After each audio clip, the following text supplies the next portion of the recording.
Artificial intelligence, one of the most fascinating words of our time. It's everywhere, in our phones, photo filters, games, and even self-driving cars. But have you ever wondered how it actually works?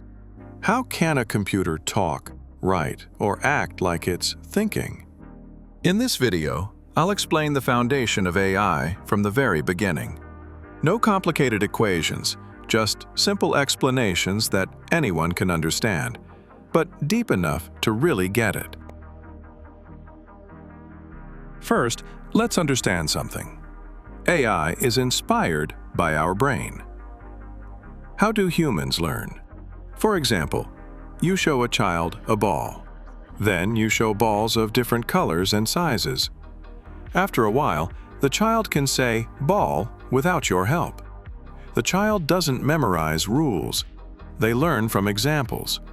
Their brain strengthens the connections between neurons. The more practice, the stronger the learning.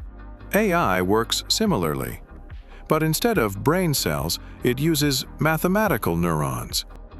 Computers used to need explicit rules. If you see this, do that. But the real world isn't that simple. For example, how would you define a cat? It has a tail, but some cats don't.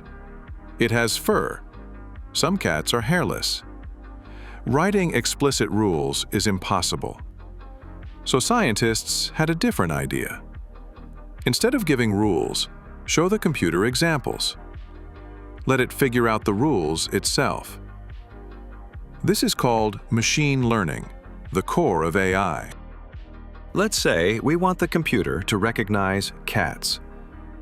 We show thousands of images, some with cats, some without.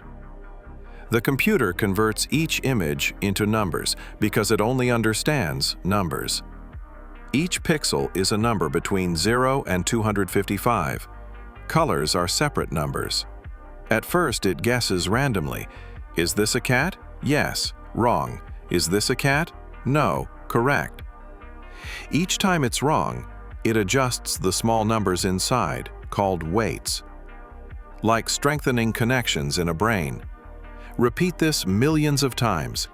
Each time it improves its guesses. Eventually, it really recognizes cats. This is what AI calls learning. Trial, error, and correction. Inside the system, there are thousands of artificial neurons. Each takes some numbers, sums them, passes them through a function. If the output is strong enough, it sends the result to the next layer. This is called an activation function, like a neuron firing. If the output is wrong, the system calculates the error. How much did I contribute to the mistake? The error then moves backward through the network. Each connection adjusts its weight. This is called backpropagation. Essentially, I made a mistake. I'll tweak a little. And this happens millions of times. Simple, but powerful. AI is basically math. Images, sounds, words, all turned into numbers. Then math operations happen. Sums, multiplications, weighting. The error is calculated and reduced step by step with gradient descent. Think of it like a ball rolling down a hill. It moves toward the lowest point. After millions of trials, the network adjusts its weights to nearly perfect predictions. But how AI born? Is it a new technology? In the 1950s, Alan Turing asked, "Can machines think?" Computers were room-sized back then.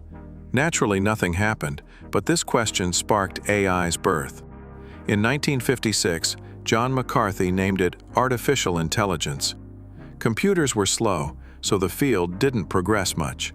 In the 1980s, interest rose again, then waned. But finally in the 2010s, AI exploded. Why? Two key factors. 1. Massive data. Why do you think companies want your data so badly? And 2. Powerful processors, especially GPUs. So, is this real intelligence? current AI isn't conscious, has no intentions, and doesn't feel curiosity.